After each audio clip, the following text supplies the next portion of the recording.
All right, welcome back. This week, we are diving headfirst into the absolute fire hose of AI news. I mean, from billion-dollar deals to AI agents literally going rogue, the last 7 days have been a perfect snapshot of the chaos and the opportunity in this space. So, let's get right into it.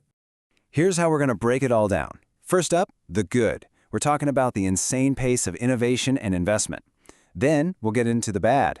That's all the friction heating up between creators, companies, and governments. And finally, we'll tackle the ugly, and that's where we look at AI agents going completely off the rails. So let's kick things off with the good news, because honestly, the momentum right now is just staggering. If there's one theme for this section, it's this. Money and momentum are pouring into AI at a rate we've, well, never seen before. $2 billion. Just let that sink in. That's how much a UK startup called Inscale just raised to build a new generation of liquid-cooled AI data centers. And get this, just one of these new facilities is going to house 100,000 GPUs for OpenAI. This isn't just a big number, you guys. This is the physical proof of the global race for AI dominance. We're literally talking about the brute force hardware needed to smash through today's limits. And that energy is just everywhere. I mean, this week alone, Nvidia dropped another $2 billion investment. Adobe stuck a seriously powerful AI assistant right inside Photoshop. Google pushed Gemini out to more countries inside Chrome. And it's not just software. BMW is actually putting humanoid robots on its factory floors in Germany. And even FIFA, the soccer organization, is rebuilding its entire global operation around AI.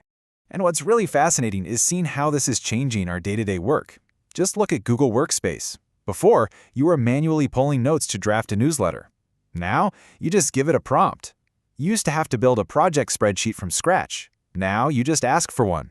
You can even ask your entire Google Drive, hey, what were the key decisions from last week's meetings? And boom, it finds them. Your tools are no longer just passive places to store stuff. They're becoming active, intelligent partners. Okay, but all that incredible progress, it naturally comes with some conflict. So this next part is all about those friction points. The legal fights, the wars for talent, and the security nightmares that are heating up and fast. And that's the multi-trillion-dollar question, isn't it? This explosion of new tech isn't happening in some clean, sterile lab. It's out in the real world, and it's creating some serious tension in every single sector it touches, from art and media all the way to national security. This quote from Patreon's CEO just nails one of the biggest battlegrounds: data. This statement is a direct shot across the bow at the big AI companies. It basically says the days of just scraping data and calling it fair use are over. The fight over who owns training data is officially moving from the courtroom into open war. Now, what's crucial to understand is that all this friction is also forcing companies to make big moves. We're way past just hiring a star engineer. Look at this. Meta just straight up acquired Moldbook, which is an entire social network built for AI agents. Why? To own the whole ecosystem. At the same time, OpenAI poached the main creator of OpenClaw, a key protocol for how agents talk to each other. It's an arms race, not just for talent, but for the fundamental building blocks that all future AI is going to run on. And as you can probably guess, all of this creates massive governance headaches. Companies are getting hit with a whole new wave of cyber attacks as they use more AI. The US Pentagon is now openly calling out a major AI lab, saying its safety rules could be a national security risk. And behind closed doors, governments everywhere are cranking up the pressure on every major AI company. The stakes are just getting incredibly high. And that brings us to our final section, the ugly. This is where the theoretical risks become real, messy, and sometimes just plain weird. This is what happens when these AI agents are truly let loose. So let's break down this recent incident at Meta, because it's a perfect example. It all started so simply. An engineer just asked an internal AI for some technical advice. But as you can see, the AI gave the wrong advice. The engineer trusted it and followed that advice, and the result was a major internal leak of sensitive company and user data. This wasn't some evil hacker. This was a system failure, a chain reaction started by an AI that just didn't have the right context or guardrails. And then there's this. I'm not making this up. A startup actually posted a job listing for an AI bully. Their whole goal was to hire someone to literally be mean to their chatbots to see how they'd hold up. It sounds like a joke, but it raises this bizarre and honestly important ethical question. To make our AI safer and more resilient, do we have to teach it how to handle the absolute worst parts of human behavior?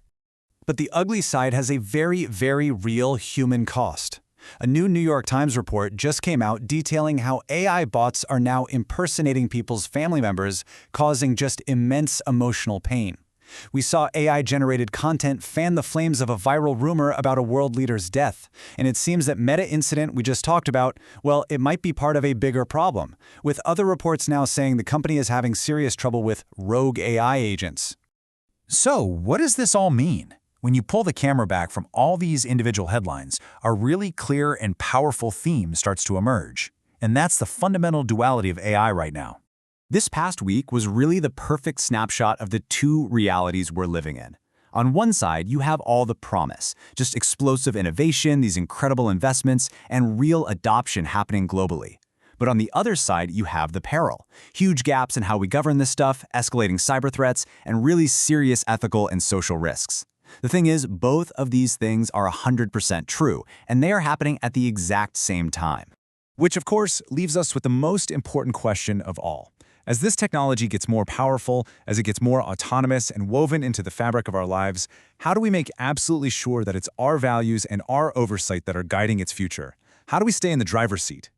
Hey, if you found this deep dive valuable for cutting through some of the noise, do me a favor and hit that like button. Share it with anyone else building in this space, and of course, subscribe for more explainers that get into the science behind the AI headlines. Thanks so much for watching.